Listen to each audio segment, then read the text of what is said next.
Impersonation. This is a foundational act that underpins many social engineering attacks. Impersonation is the art of pretending to be someone else to gain trust and leverage their authority. An attacker might impersonate an IT support technician, a senior executive, a vendor, or a new employee. By assuming a trusted identity, they can make requests for information or access that would otherwise be immediately denied. Phishing. This is the most common form of social engineering. Phishing involves sending fraudulent communications, typically emails, that appear to come from a reputable source. The goal is to trick the recipient into revealing sensitive information, such as login credentials or credit card numbers, or to deploy malware on their system. These messages often create a false sense of urgency or fear to prompt immediate action.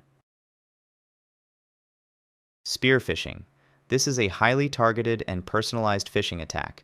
Instead of sending a generic message to thousands of people, an attacker researches their target, an individual, a group, or a specific organization, and crafts a message that uses personal details to appear legitimate. By referencing the target's name, job title, or recent activities, spear phishing dramatically increases the likelihood of success. Whaling. Whaling is a form of spear phishing aimed specifically at high-profile, senior-level executives, such as CEOs or CFOs. The goal is to compromise the most powerful individuals within an organization to gain access to their high-level credentials, perform large wire transfers, or steal sensitive corporate data. The lures used in whaling are often disguised as critical business matters, legal subpoenas, or confidential company issues. BEC. This is a highly targeted and financially devastating attack that is a specialized form of spear phishing and impersonation. In a BEC scam, an attacker gains control of a corporate email account or spoofs the email of a high-level executive, typically the CEO or CFO. They then send fraudulent emails to employees in the finance department, instructing them to make urgent wire transfers to an account controlled by the attacker. Vishing and Smishing. These are variations of phishing that use different communication channels. Vishing is voice phishing, conducted over the phone. An attacker might impersonate a bank representative, a tax agent, or a tech support specialist to coax information from the victim. Smishing is phishing conducted via SMS or text messages. These messages often contain malicious links or urgent requests designed to be acted upon quickly from a mobile device. Deepfake-enabled. This is an emerging and powerful technique that uses artificial intelligence to enhance impersonation. An attacker can use deepfake technology to create realistic but fake audio or video of a trusted individual, like a CEO. They can then use this in a vishing or video call attack to issue fraudulent instructions, such as authorizing a large wire transfer, making the impersonation much harder to detect without strong verification steps. Pretexting. This technique involves creating a fabricated scenario or a pretext to gain a victim's trust and convince them to divulge information or perform an action they wouldn't normally do. An attacker might impersonate a coworker, an IT support technician, or a vendor and use a believable story to ask for sensitive data. Pretexting is the art of building a false sense of trust through a convincing narrative. Elicitation. This is the subtle art of extracting information during a seemingly normal and casual conversation. An attacker doesn't ask direct suspicious questions.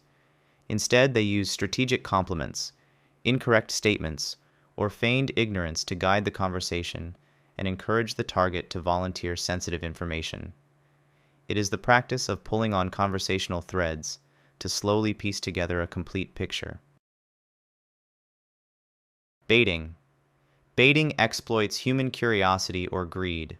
The attacker leaves a bait, often a malware-infected physical device like a USB drive or a CD, in a location where someone is likely to find it. The device is typically labeled with something enticing, like salaries or confidential. The victim, overcome by curiosity, inserts the device into their computer, which may lead to malware infection if they open files or if the device exploits a vulnerability. Quid pro quo. This technique is Latin for something for something. The attacker offers a perceived benefit in exchange for information or access. A common example is an attacker impersonating an IT support professional who calls a list of employees and offers to help with a non-existent technical problem. In exchange for their help, they ask the user for their login credentials to fix the issue. Reverse. This is a clever twist on the traditional approach. Instead of the attacker initiating contact, they create a situation where the victim comes to them for help. The attacker might first cause a technical problem and then position themselves as the authority to fix it, for example, by leaving behind a business card with a fake IT support number.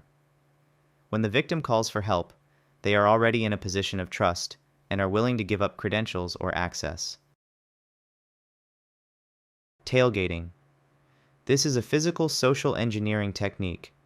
Tailgating involves an attacker following an authorized person into a restricted area through a secure entrance.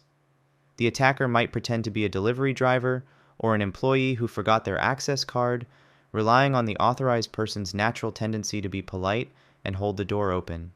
This bypasses physical security controls like keycard readers. Shoulder surfing.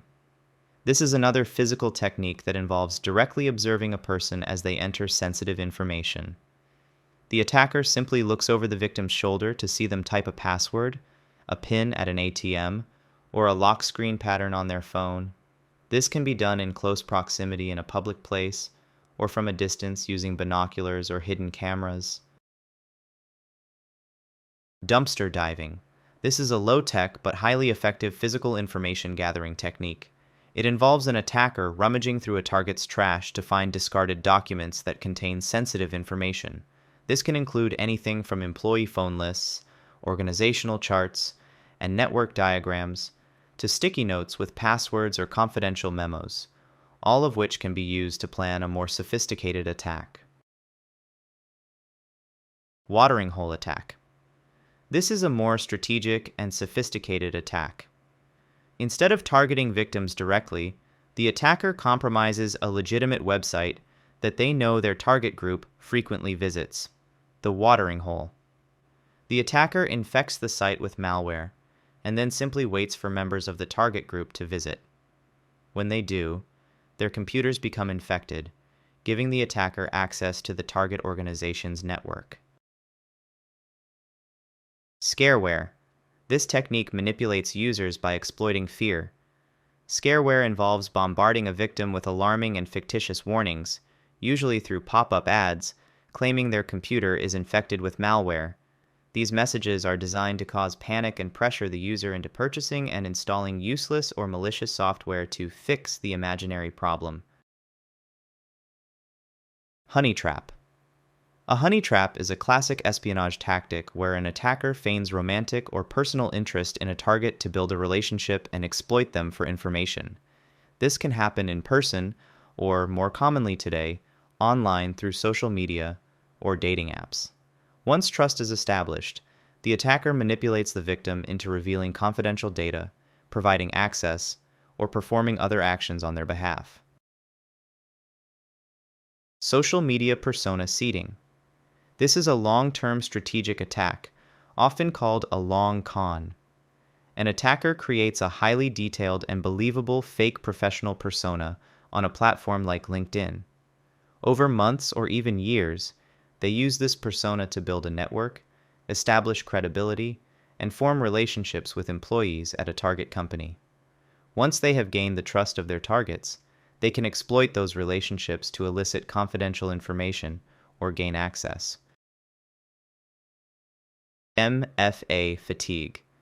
This is a modern digital technique that exploits a common security feature, multi-factor authentication.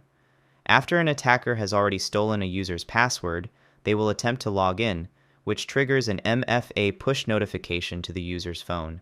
The attacker will then repeatedly trigger these login attempts, bombing the user with dozens of push notifications until the victim, out of annoyance or confusion, finally hits approve. Thanks for watching. Which of these techniques do you think most people underestimate? Let me know in the comments.